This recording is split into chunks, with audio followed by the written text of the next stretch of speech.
Episode 142। Mayank की फिक्र किया को जाने से मना करना। दोस्तों, अपने पिछले एपिसोड में देखा कि किया उसे कीमती हर्ब को लेने के लिए फिलीपींस जाने की तैयारी पर लग गई थी, जिसकी वजह से उसका पूरा दिन बहुत ही व्यस्त निकलता है। अब आगे किया अपने सेक्रेटरी से बात करके घर की ओर निकल जाती है। उसे घर जाकर पैकिंग भी करना था और एक अच्छी नींद भी लेनी थी, क्योंकि उसे पता नहीं था कि आगे उसका दिन कैसा जाएगा। फिलहाल वह इस समय तक चुकी थी। किया जैसे ही अपने घर पहुंचती है, मयंक इसका बेसब्री से इंतजार कर रहा था। वह अपनी प्यारी बहन को देखकर मुस्कुरा देता है। आखिर में वह कब से प्लान में बैठकर किया का इंतजार कर रहा था और अब जाकर किया घर आई है। उसे पता था कि किया जरूर किसी काम से रुकी होगी और वो काफी थक भी चुकी होगी। प्यार से किया के पास जाकर कहता है, बच्चा, इतनी देर तक काम नहीं करते हैं, इस वक्त तुम्हें आराम की बहुत ज्यादा जरूरत है। वह किया को अपने पास बैठने को कहता है। वह थोड़ी देर उससे बातें करना चाहता था।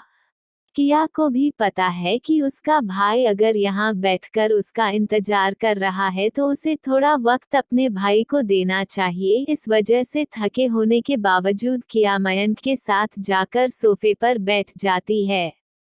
तभी मयंक प्यार से उसके सर पर हाथ फेरते हुए कहता है, बच्चा, तुम ठीक तो हो? किया हाँ में जवाब देती है। वैसे भी किया को ज्यादा बोलने की आदत नहीं थी। ये बात अब तक उसके साथ रहते रहते मयंक को भी पता चल चुकी थी, इसलिए उसके मुंह से निकले दो शब्द से मयंक को बुरा नहीं लगता है, क्योंकि उसे पता था कि उसकी बहन बहुत कम बोलता है। शायद बचपन से अकेले रहने की वजह से ये था।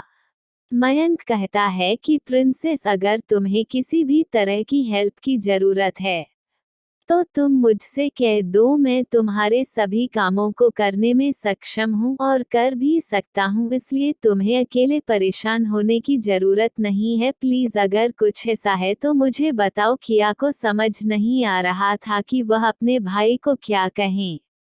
किया को इस तरह कश्मकश में फंसे हुए देखकर मयंक उसे दिलासा देता है कि वो उसे निश्चिंत होकर बता सकती है। वह बात किसी से शेयर नहीं करेगा। किया मयंक को बताना तो नहीं चाहती थी, लेकिन वह झूठ भी तो नहीं बोल सकती थी, क्योंकि उसके भाई की पहुंच इतनी तो जरूर थी कि वह चाहे तो ये पता कर सकता था कि किया कहाँ जा रही है, और बाद में उसे पता चलेगा कि उसकी बहन ने उसे झूठ बोला है तो उन्हें बहुत तकलीफ होगी। यही सब सोचकर किया अपने भाई को सब सच सच बताने का फैसला करती है।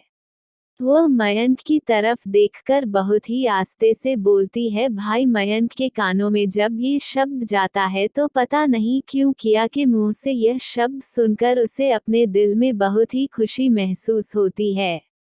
वो बहुत प्यार से किया के सर पर हाथ फेर कर बोलता है, हाँ बच्चा, बोलो, तुम्हें बिल्कुल फिक्र करने की जरूरत नहीं है, मैं हूँ ना। किया को अपना ये बिहेवियर बहुत ही अच्छा लगता है। शायद इसी वजह से किया अपने इस भाई से कुछ छुपा नहीं पाती है। वो मयंक को बताती है कि दादाजी के पास बहुत ही कम वक्त है। उन्हें एक ऐसा पॉइजन दिया गया है जिससे कुछ ही दिनों में उनकी मौत हो सकती है। इस वजह से मुझे एक खास तरह के हर्ब लेने को इंडिया से बाहर जाना पड़ेगा। ये सुनकर मयंक को किया की चिंता होने लगती है। वह बड़े ध्यान से अपनी बहन को देखते हुए कहता है कि बच्चा, तुम कहाँ जाने की बात कर रही हो? किया मयंक को बताती है कि फिलीपींस में एक जगह है, कोचर सिक्योजोर। यह फिलीपींस का एक आइलैंड है। यहाँ पर बहुत ही रियल प्रकार के हर पाए जाते हैं, जिसे पूरी दुनिया में दूसरा कोई वर्जन नहीं है। ये सुनकर मयंक को बहुत ज्यादा घबराहट होने लगती है, क्योंकि उसे अच्छे से पता था कि यहाँ बहुत ही खतरनाक तरह के किम्बुगन आदिवासी पाए जाते हैं, जो कि बहुत ही ज्यादा खतरनाक होते हैं। मयंक को ये सब बात इसलिए पता थी कि दुनिया के बेस्ट डॉक्टर रेहान के दादाजी का इलाज कर रहे थे, और इस वक्त रेहान की मां का इलाज भी वही डॉक्टर कर रहे हैं। और रेहान केमा को दिए गए पॉइजन का एंटीडोट बनाने के लिए उन लोगों ने किसी जगह की बात की थी और यहाँ कितना खतरा है। ये बात भी उन लोगों ने अच्छे से बताया था क्योंकि वहां तक आज तक कोई पहुंच नहीं पाया है और जो भी पहुंचता है वह जिंदा वापस नहीं आता है, क्योंकि वह लोग यह मानते हैं कि बाहरी दुनिया के लोग आकर उनकी संस्कृति और उनके जीवन में दखलंदाजी करना चाहते हैं। इस वजह से वह लोग बिना किसी से बात किया और बिना किसी को जाने समझे मौत के घाट उतार देते हैं। रही दूसरी बात तो उनकी भाषा बिल्कुल अलग है, जिसे आज तक कोई समझ ही नहीं पता है। वो भाषा उन लोगों ने अपने ही समूह में रहकर तैयार किया है, जिस वजह से उसे भाषा का किसी भी तरह का कोई पहचान नहीं है जिसे समझा जा सके और वहाँ के लोगों से कोई बात भी नहीं कर सकता, इसलिए उनकी भाषा को समझना और भी मुश्किल हो गया है। अब मयंक को अपनी बहन की चिंता होने लगती है। क्या वो इतनी खतरनाक जगह जा रही है? वो कितनी छोटी और मासूम है। क्या वहां जाकर वो उन खतरनाक लोगों के बीच से वापस आ पाएगी? वह लोग बहुत ही ज्यादा खतरनाक हैं, जहां आज तक खुद रेहान और मयंक भी जाने की हिम्मत नहीं कर सके। क्या उसकी बहन को इस बारे में कुछ भी पता नहीं है? हाँ, शायद यही बात है, इसी वजह से तो वह वहां जा रही है। अगर पता होता तो शायद वह ऐसा कदम बिल्कुल नहीं उठाती। इस वक्त मयंक का पूरा शरीर ठंडा पड़ चुका था। वह क्या करे? उसने तुरंत किया को समझाना चाह, उसे तो यही लग रहा था कि किया को इस बारे में कुछ भी पता नहीं है। उसने तुरंत किया से कहा, बच्चा, क्या तुम्हें वहाँ के बारे में कुछ पता है? क्या तुम वहाँ पहले भी जा चुकी हो? किया ने मयंक को जवाब देते हुए कहा, हाँ गई हूँ, पर ज्यादा बार नहीं। मयंक को ये बात बिल्कुल समझ नहीं आती है कि किया के कहने का मतलब क्या है, पर वह इतना जानता था कि उसकी बहन बहुत गई होगी तो 1-2 बार गई होगी। मयंक किया को समझाते हुए कहता है, बच्चा, तुम्हें वहाँ के बारे में पता है? कि किया फिर से जवाब देती है, ज्यादा तो नहीं पता है, थोड़ा बहुत ही पता है। मयंक को लगता है कि शायद किया ने सर्च करके कुछ जानकारी इकट्ठा की होगी। वह उसे समझाते हुए कहता है कि बच्चा, वहाँ बहुत ही ज्यादा खतरा है। जिस जगह का नाम तुम बता रही हो, क्या तुम्हें पता है? वहाँ पर बहुत ही खतरनाक जनजाति रहती है जो इंसानों को देखते मन ही मार देती है। उन्हें लगता है कि बाहरी लोग उनकी दुनिया को डिस्टर्ब करने आए हैं, इस वजह से वह उन्हें बिल्कुल मौका नहीं देती है और मौत के घाट उतार देते हैं। किया अपने भाई को तसल्ली देते हुए कहती है, हाँ भाई, मुझे ये सब पता है। ये जानकर अब मयंक के आश्चर्य का ठिकाना नहीं रहता। क्या तुम्हें सब पता है? किया हाँ, मैं अपना सर हिला देती है। ये देखकर मयंक उसे फिर से समझता है, अगर तुम्हें ये सब पता है तो तुम्हें वहां नहीं जाना चाहिए। अगर तुम्हें कुछ हो गया तो फिर दादाजी का क्या होगा? फिर तुम दादाजी को कैसे बचाओगी? दादाजी की तो उम्र हो गई है, पर तुम्हारे सामने तो पूरी जिंदगी बची है। किया, तुम इस तरह की नादानी कैसे कर सकती हो? फिर किया अपने भाई को शांत करते हुए कहती हैं, भाई, अगर मैं गई नहीं तो मुझे पता कैसे चलेगा कि मैं उसे औषधि को लाने में सक्षम हूँ? मेरे जाने पर ही तो मुझे पता चल सकता है कि मैं उसे औषधि को ला सकती हूँ कि नहीं। रही बात जिंदगी और मौत का, वह तो ऊपर वाले के हाथों में है। अगर मरना होगा तो हम तो यही भी मर सकते हैं, इसमें डरने वाली कोई बात नहीं है। बिना किए हार मान जाना, यह मुझे मंजूर नहीं है। और दादाजी की ऐसी कंडीशन है कि अगर मैं देरी की तो पता नहीं कि पल क्या हो जाएगा। मैं उन्हें इस तरह मारता हुआ नहीं देख सकती हूँ। मयंक किया को बहुत समझाने की कोशिश करता है, पर किया बिल्कुल भी मयंक की बात नहीं मानती है। मयंक को एहसास हो जाता है कि उसकी बहन अगर किसी से प्यार करती है तो वो उसके लिए अपनी जान भी देने से बिल्कुल पीछे नहीं हटेगी। उसे इस वक्त अपनी बहन के ऊपर बहुत ही प्राउड फील हो रहा था। पर इससे भी ज्यादा उसे अपनी बहन के लिए चिंता हो रही थी। क्या वह उसे वहां जाने से किसी तरह रोक नहीं पाएगा? वह ऐसा क्या करे कि किया वहां न जाए अपनी इस प्यारी बहन को जो कि अभी अभी उसे मिली थी। वह खोने से बहुत ज्यादा डर रहा था। इस समय मयंक के दिल का हाल वही समझ सकता था। उसे बहुत ज्यादा तकलीफ हो रही थी। मयंक तुरंत किया से कहता है, ठीक है, अगर तुम वहां जाओगी तो वह भी तुम्हारे साथ चलूंगा। मैं नहीं चाहता कि तुम इतनी खतरनाक जगह पर अकेले जाओ। मैं तुम्हारी जान को रिस्क में नहीं डाल सकता हूँ। अपने भाई की बातों को सुनकर किया उन्हें समझता है कि वह अपने गार्ड और अपने सेक्रेटरी के साथ जा रही है। इस वजह से आपको डरने की जरूरत नहीं है। वो पूरी तरह से महफूज है। पर मयंक को किया के लिए बहुत डर लग रहा था। किया ने मयंक को डर को दूर करते हुए कहा कि आपने तो मुझे देखा था, मैं कितनी अच्छी शूटर हूँ। मयंक उसकी बातों को काटते हुए कहता है कि वहां पर क्या तुम्हें मौका मिलने वाला है उन पर गोलियां चलाने का? उससे पहले ही वह लोग तरह तरह के जाल बुनकर रखते हैं, तो उन तक पहुंचे कि उससे पहले ही उनके जाल में बुरी तरह से फंस जाओगे। गोलियां चलाने का मौका तो तुम्हें शायद वहां कभी मिल ही ना पाए। किया अपने भाई की बातों को सुनकर मुस्कुराने लगती है। उसका भाई इस समय बिल्कुल बच्चों की तरह उसे समझा रहा था। किया को मुस्कुराता देखकर मयंक शांत हो जाता है, क्योंकि उसे समझ में आता है कि वह क्या कह रहा था। सच में उसकी बहन उसके ऊपर हंस रही है। किया मयंक को खामोश होता देख किया अपने भाई को उसकी चिंता न करने को कहती है और उनके बीच हुई बात किसी को ना पता चले ये भी कहती है।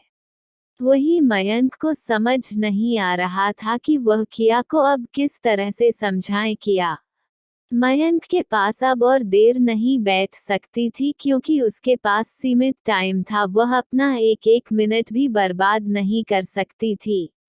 इसलिए उसने अपने भाई से इजाजत ली और तुरंत अपने रूम में चली गई। यहाँ मयंक बैठे बैठे यही सोच रहा था कि क्या उसकी बहन सही सलामत वहां से लौट पाएगी। दोस्तों, आगे क्या होने वाला है? क्या उसकी बहन के लिए उसकी चिंता करना सही है? क्या उसकी बहन सच में जानबूझकर अपनी जान खतरे में डाल रही है? आगे क्या होगा? क्या मयंक किया को रोक पाएगा? जानने के लिए चलिए बढ़ाते हैं अपने नेक्स्ट एपिसोड की तरफ। एपिसोड 143, खतरनाक आदिवासी। अब आगे मयंक को अपने बहन के लिए अब फिक्र होने लगी थी। मयंक को अच्छे से पता था, जो भी आज तक वहां गया है और जिन लोगों ने भी वहां की जड़ी बूटियां बाहर लाने की कोशिश की है, वह लोग जिंदा नहीं बचे हैं। क्योंकि वह कबीले के लोग किसी भी तरीके से अपने इन पेड़ पौधों को अपने कबीले से बाहर नहीं जाने दे सकते हैं। उनकी कई पुश्तें उन्हें औषधीय के बल से आज इतनी ताकतवर और जीवित हैं। वो उन्हें अपने देवता के समान मानते हैं। वो उसे किसी को भी हाथ लगाने नहीं देंगे। मयंक तो अजीब कस में फंस गया था। उसे समझ नहीं आ रहा था कि वह क्या करे। वह किया के साथ जाना चाहता था, पर शायद उसकी बहन को पता था कि वहां कितना खतरा है। इस वजह से वो उसे अपने साथ ले जाने के लिए बिल्कुल भी तैयार नहीं होती है। मयंक को अब पूरी तरह से समझ आ जाता है कि किया ने वहां की पूरी जानकारी अच्छे से हासिल कर ली है, क्योंकि जो चीज वह नहीं जानता था किया को भी वह पता थी। तो जाहिर से बात है, किया को सब कुछ पता है। इस वक्त मयंक को अपनी बहन के लिए बहुत ज्यादा दुख हो रहा था। वह ये सोचकर ही कांप उठता था कि उसकी बहन को कुछ हो गया तो वह क्या करेगा। मयंक अपने रूम में तो आ गया था, पर शायद आज उसे पूरी रात नींद नहीं आने वाली थी।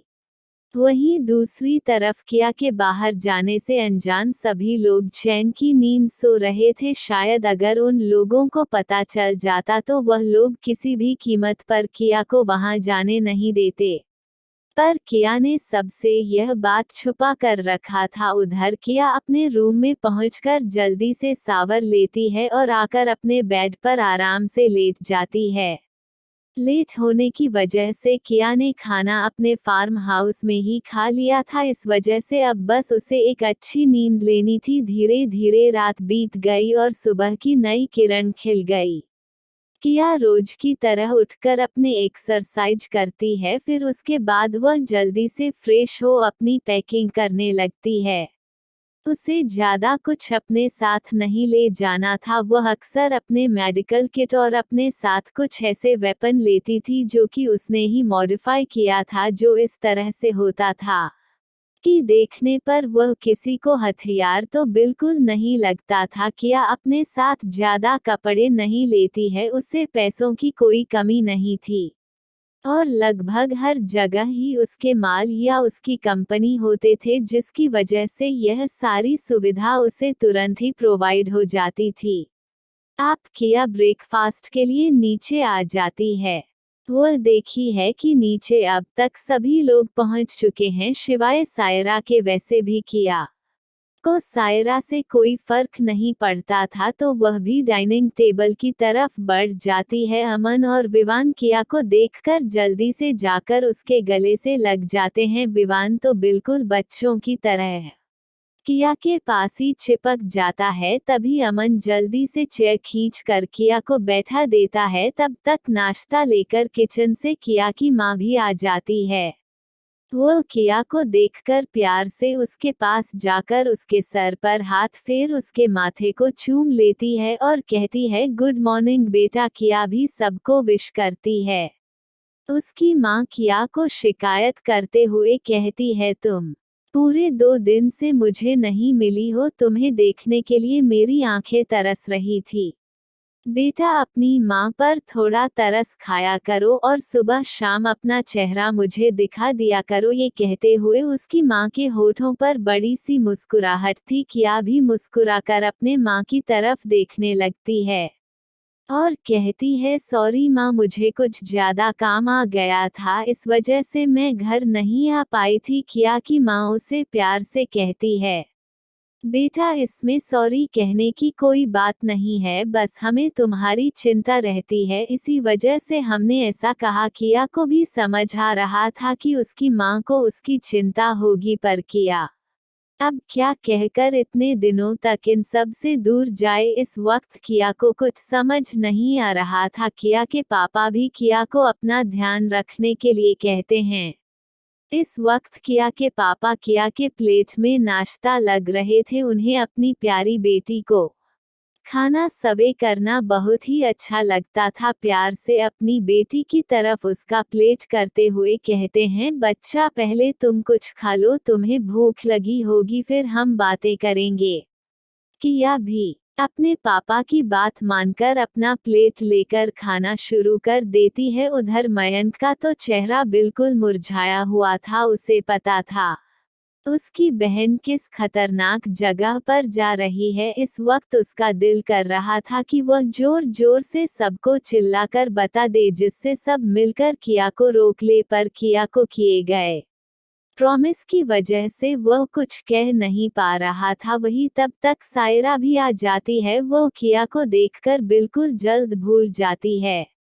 पहले वह सभी भाइयों की अट्रैक्शन हुआ करती थी, उसके सारे भाई उससे बहुत प्यार करते थे, पर जब से किया आई है उसका कोई भी भाई उसके तरफ ध्यान ही नहीं देता है। यहाँ तक कि उसके बड़े माँ और बड़े पापा जो उसे इतना ज्यादा प्यार करते थे, वो अब उससे कम प्यार करने लगे हैं और उसके माँ पापा भी उससे कम प्यार करने लगे हैं। ये सब सोचते सोचते सर जाकर अपनी चेयर पर बैठ जाती है। इस वक्त सायरा के चेहरे पर भर भर के जलन दिख रहा था। वह पिया को बहुत ही गुस्से के साथ देख रही थी, पर किसी की नजर उसे पर नहीं थी।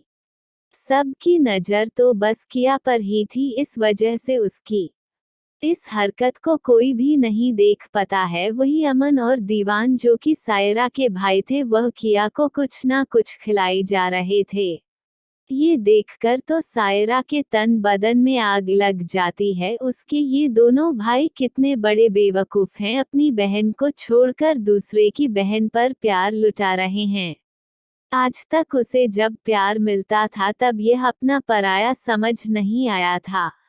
पर जब आज यही प्यार किया को मिल रहा था तो उसे वह लोग अपने और पराये समझ आ रहे थे। ऐसे लोगों का क्या किया जाए, या लोग तो बिल्कुल किसी के दोस्ती और रिश्ते के काबिल नहीं होते हैं। वही किया इन सब से दूर यह सोच रही थी कि वह अपने माँ पापा को क्या बताएं, कि वह उन्हें जाने की इजाजत दे दे। धीरे धीरे करके सबका ब्रेकफास्ट खत्म हो जाता है। किया के पापा किया को लेकर लान में चले आते हैं। वह देर अपनी प्यारी बच्ची के साथ बिताना चाहते थे, पर किया को देर हो रही थी। इस वजह से किया अपने पापा के साथ चलते हुए उनसे कहती है, डैड मुझे अपने बिजनेस के सिलसिले में कुछ दिनों के लिए इंडिया से बाहर जाना पड़ेगा। ये सुनकर उसके पापा का तो चेहरा ही मुरझा जाता है।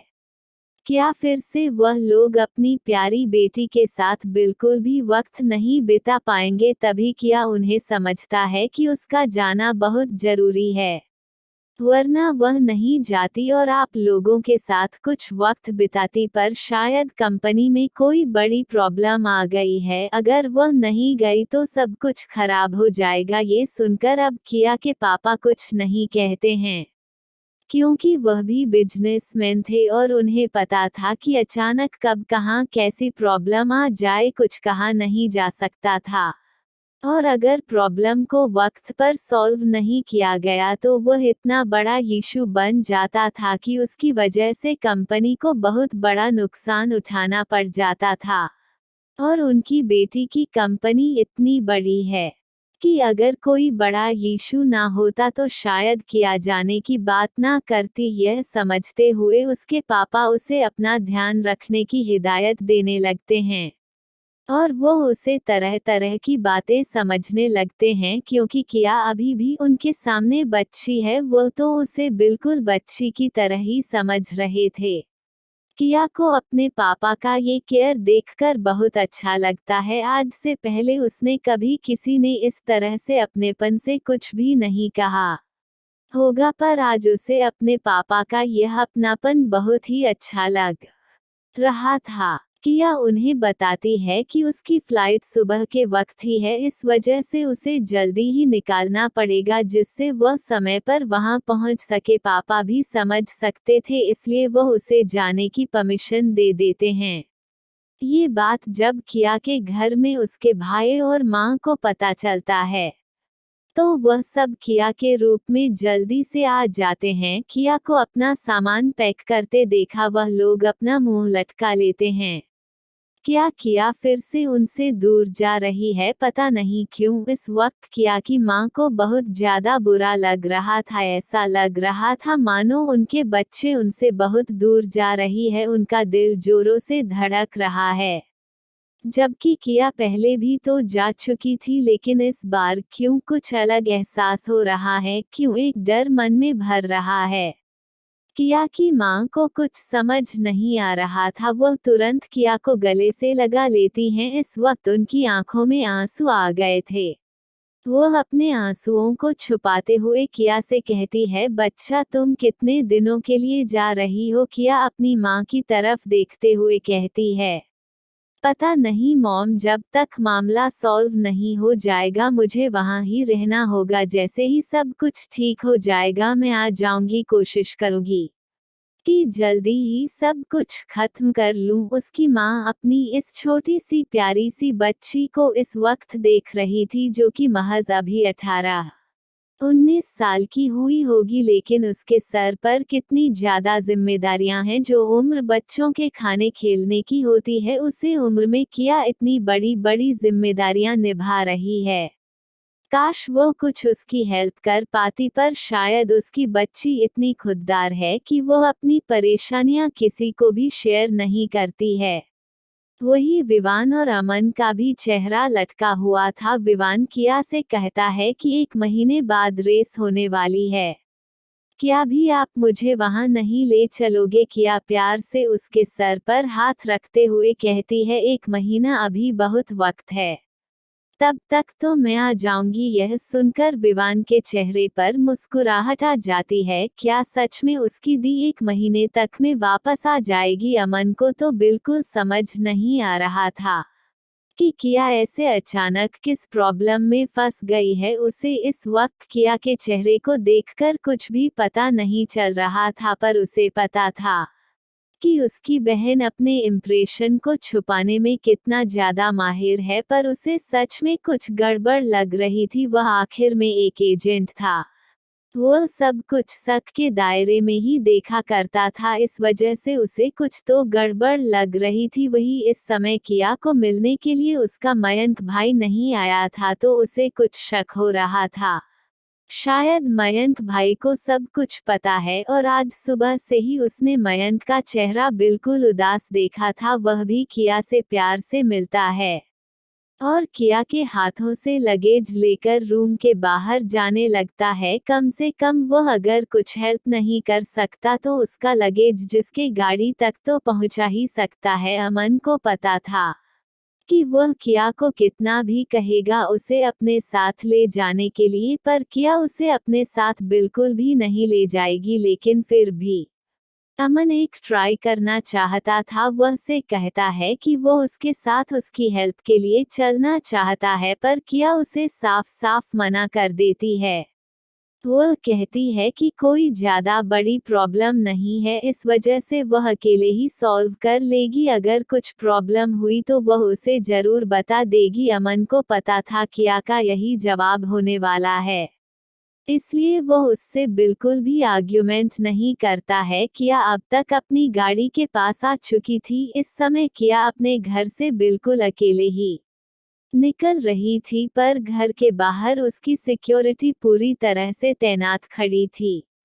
ये बात घर वालों को नहीं पता था। अक्सर किया इसी तरह अपने घर से आया जाया करती थी, जिससे उसके घर वालों को उसके बारे में ज्यादा कुछ पता ना चले और वह उसके लिए टेंशन ना ले। वह उन्हें किसी भी तरह से परेशान नहीं करना चाहती थी। किया सबको बाय करके वहां से निकल जाती है। वहीं दूर खड़ा मयंक अपनी बहन को जाता देख रहा था। उसे इस वक्त बहुत ज्यादा तकलीफ हो रही थी। पता नहीं क्यों उसे ऐसा लग रहा था कि मानो जैसे कुछ गलत होने वाला है। वही किया जैसे ही मैनन गेट से बाहर निकलती है, 10 से 15 गाड़ियां उसके आगे पीछे लग जाती हैं। वो सभी लोग एयरपोर्ट की तरफ निकल जाते हैं। एयरपोर्ट पर उसका सेक्रेटरी पहले से ही जेट तैयार कर खड़ा था। इस वक्त बस किया के आने का इंतजार था। कुछ देर के बाद किया भी वहां पहुंच जाती है।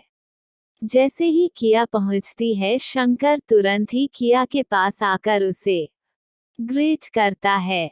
किया शंकर से पूछता है कि सारी तैयारी ठीक से हो गई है ना। शंकर हाँ में जवाब देता है।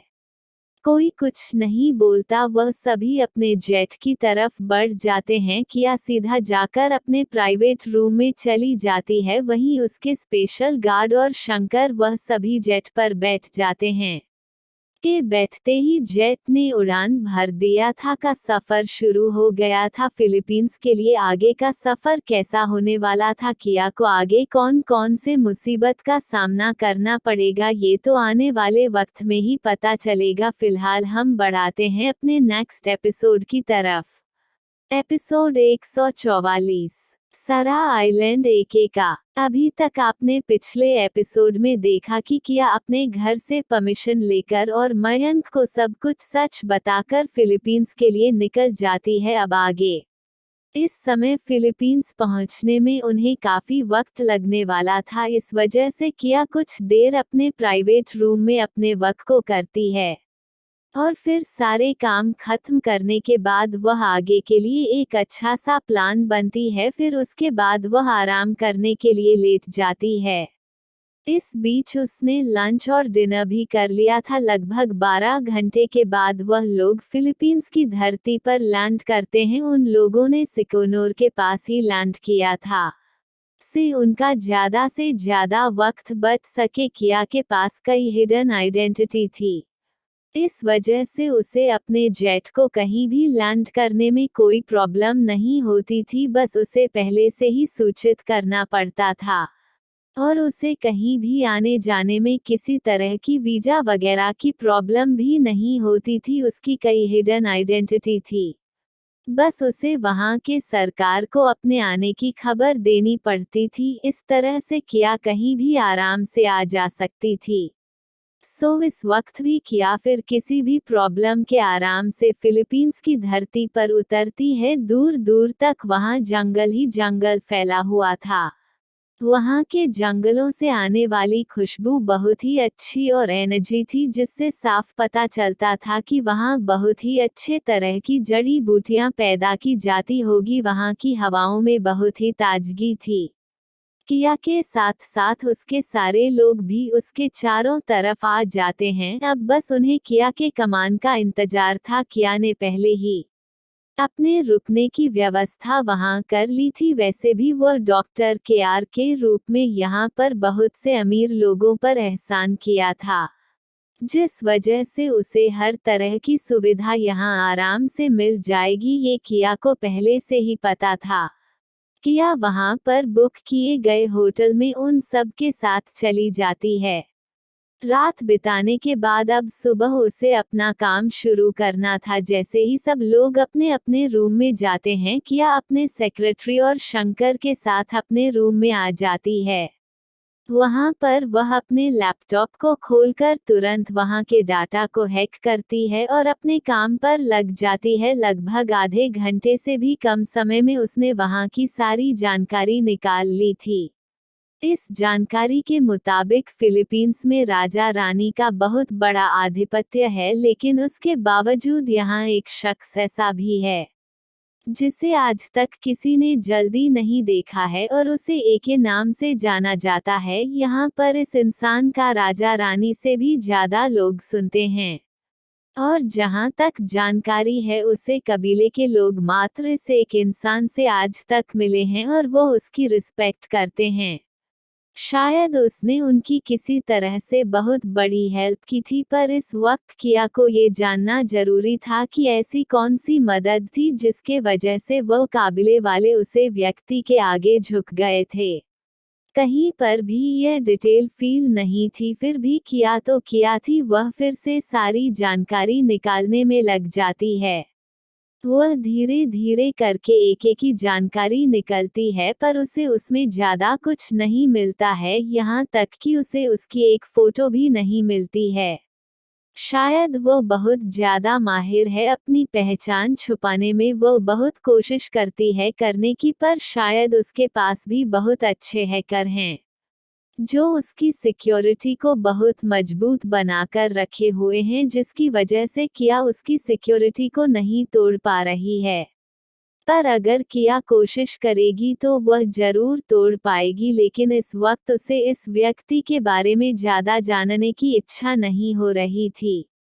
उसे तो बस वह कारण जानना था जिसे उसने इन कबीले वालों को अपने बस में कर रखा था। लगभग 1 घंटे सर्च करने के बाद आखिर में उसे पता ही चल जाता है कि वह कारण क्या था। बात ये थी कि कुछ वक्त पहले सरकार ने इन सभी जंगलों को नष्ट करने का आदेश दे दिया था और लगभग वहां के बहुत से जंगलों को नष्ट भी कर दिया गया था। ये जंगल ही उन कबीले वालों का कई 100 सालों से ठिकाना था। अगर ये जंगल नष्ट हो गया तो वह पूरी तरह से बर्बाद हो जाएंगे, और वह लोग दुनिया से इतनी अलग थे कि साइंटिस्ट उन्हें पढ़कर उन पर रिसर्च करना शुरू कर देते, क्योंकि वह लोग बिना अन्न उपजाए ही और बिना अन्न का दाना खाए ही इतने ज्यादा ताकतवर थे कि किसी भी 10 आदमियों का मुकाबला करना उनके महत्व बाएं हाथ का खेल था। इसी वजह से कोई भी उनसे जीत नहीं पाता था। इस वजह से कई बार कई गैंग वालों ने उन लोगों को खुफिया तरीके से पकड़ने की कोशिश की थी। अगर वह एक लोग भी उनके हाथ लग जाते तो वह लोग उन पर रिसर्च करके सब कुछ जान लेते, पर ऐसा करना संभव नहीं हो पाता था। जब तक लोग उन तक पहुंचाने थे वह लोग उन्हें जान से मार डालते थे, और अगर बाई चांस कोई उनके चंगुल में फंस जाता था तो वह इस तरह की औषधि खा लेते थे कि तुरंत उसकी मौत हो जाती थी और उनके पूरे शरीर पर जहर फैल जाता था, जिसमें रिसर्च में शिवाय पॉइजन के और कुछ भी नहीं आता था। इस वजह से उन लोगों को आज तक उनकी हकीकत ही नहीं पता। चल सकी वही उसे व्यक्ति ने इन लोगों की परेशानी देखकर उसे पूरे के पूरे जंगल और उसके आसपास के सारे आयरलैंड को खरीद लिया, जिस वजह से अब वहां पर सिर्फ उसी का अधिकार था और उसने उसे आदिवासियों को पूरी छूट दे दी थी कि जो कोई भी उन्हें नुकसान पहुंचा वह उनके साथ कुछ भी कर सकते हैं। और अब उन्हें उसे जंगल से कभी भी जाना नहीं पड़ेगा, वह सारे कागजात उन लोगों को भी दे देता है। सच में इस वक्त ये जानकर बहुत आश्चर्य में थी कि आज भी ऐसे लोग हैं जो ऐसे बेचारे लोगों की भलाई करने के लिए इतनी सारी दौलत लूट सकते हैं। शायद वह बहुत ज्यादा अमीर होगा तभी तो उसने आसपास के सभी आइलैंड को खरीद लिया था। इस वक्त किया तो उसे व्यक्ति पर काफी ज्यादा गर्व महसूस हो रहा था। सच में जो भी है बहुत ही अच्छा व्यक्ति था। शायद यही कारण था कि वह लोग उसे व्यक्ति को किसी तरह से नुकसान नहीं पहुंचते थे और हमेशा उसकी सहायता करते थे। आप किया को उसे व्यक्ति के बारे में जानने की इच्छा होने लगती है, पर इस वक्त उसके पास इतना टाइम नहीं था। वहीं शंकर और उसका सेक्रेटरी जो कि नाम मात्र का सेक्रेटरी था, बाकी तो वह इसका एक बहुत ही पावरफुल बॉडीगार्ड था जिससे टक्कर लेना किसी भी व्यक्ति के लिए आसान नहीं था, चाहे वह कितना भी ताकतवर क्यों ना हो। वह दोनों भी यह सब जानकारी देख रहे थे। आगे वह लोग किया के बोलने का इंतजार करते हैं। किया सारी डिटेल्स निकालकर उन लोगों को बहुत ही बारीकी से हर बात समझने लगती है। लगभग 2 घंटे की मीटिंग करने के बाद अब तक उन लोगों ने सारा प्लान बना लिया था।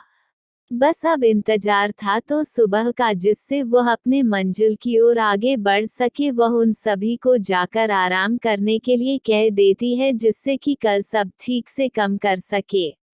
किया सोने से पहले एके को एक मेल कर देती है क्योंकि उसे अच्छे से पता था कि अगर एके उससे मिलने को मान गया तो वह बड़ी सी बड़ी डील करके उसे जंगल में जाने की परमिशन ले सकती है, और अगर उसे एके ने परमिशन दे दिया तो वह आदिवासी शायद उसके साथ कुछ ना करे। उसे एके उम्मीद एक के रूप में नजर आ रही थी, इसलिए वह इस मौके को गंवाना नहीं चाहती थी। वह जानती थी कि उसे इस मेल का जवाब नहीं मिलने वाला है, फिर भी वह उसे मेल करती है और शायद सिलसिला वह कई बार करने वाली थी, इस उम्मीद से कि परेशान होकर वह कोई ना कोई रिस्पांस तो जरूर देगा जिससे वह उसे हैक करके आराम से उससे बात कर सकती है।